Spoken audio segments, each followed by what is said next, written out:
কড়াই প্রথমে দিয়ে দেব বাটার। এখন দিয়ে দেব কিছু বাদাম।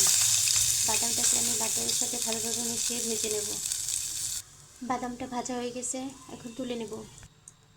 একই কড়াইয়ে দিয়ে দিয়েছি লাচ্ছা সেমাই। এখন দিয়ে দেব পরিমাণ মতো চিনি। আপনারা যে যেমন মিষ্টি খেতে পছন্দ করেন সেই অনুযায়ী এখানে চিনিটা ব্যবহার করবেন। দিয়ে দেব সামান্য লবণ, আর দিয়ে দেব 1 প্যাকেট গুঁড়া দুধ।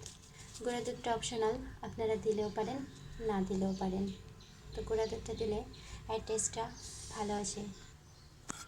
এখন চিনি আর গুঁড়া দুধটাকে সেমাইয়ের সাথে ভালোভাবে ভেজে নেব।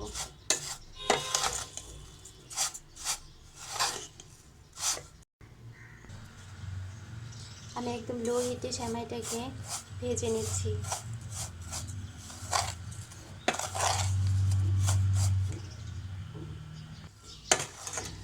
সেমাইটা ভাজা হয়ে গেছে, এখন তুলে নেব।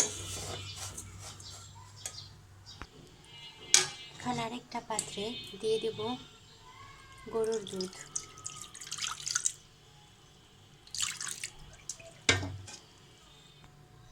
এক টেবিল চামচ কর্নফ্লাওয়ার, আর দিয়ে দিব পরিমাণ মতো চিনি। যেহেতু আমি সেমাই চিনি দিয়েছি, তাই এখানে চিনির পরিমাণটা কম দিলেও হবে। এখন ভালোভাবে মিশিয়ে চুলায় বসিয়ে দেবো। কর্নফ্লাওয়ারটা ভালোভাবে মেশাতে হবে, নইলে দলা পাকিয়ে যাবে। এখন অনবরত নেড়ে একটা ক্রিম তৈরি করে নিতে হবে।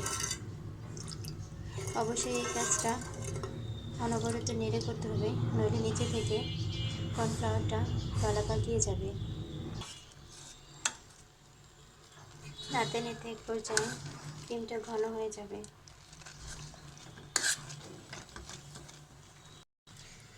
ক্রিমের ঘনত্বটা যখন এরকম পর্যায়ে চলে আসবে, তখন আমি চুলাটা বন্ধ করে দেব, কারণ এটা নামানোর পর আরও ঘন হয়ে আসবে। এখন আমি সেমাইটাকে সেট করার জন্য এরকম একটা স্টিলের বাটি নিয়েছি। এখন দিয়ে দেব ভেজে রাখা সেমাইগুলো।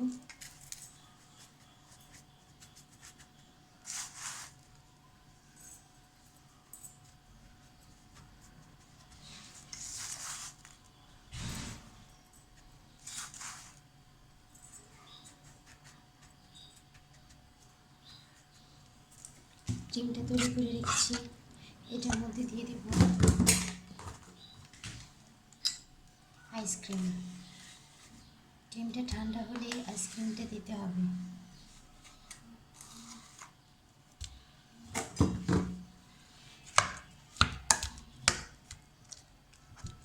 ভালোভাবে মিশিয়ে নিতে হবে। আইসক্রিমটা মেশানো শেষ। আমার আইসক্রিমটা ঘরে তৈরি করা ছিল। আপনারা বাজার থেকে 25 টাকা দামের একটা কাপ আইসক্রিম কিনে এই রেসিপিটা বানাতে পারেন।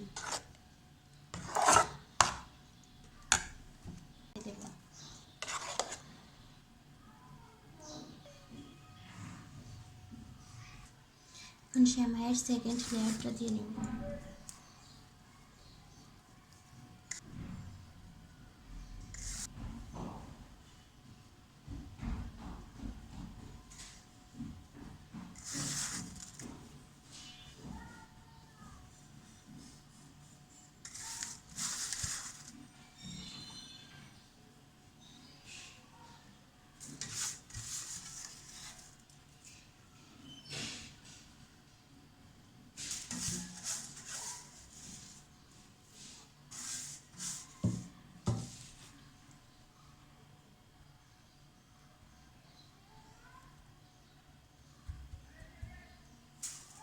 এখন ঢাকনাটা দিয়ে ঢেকে দেব।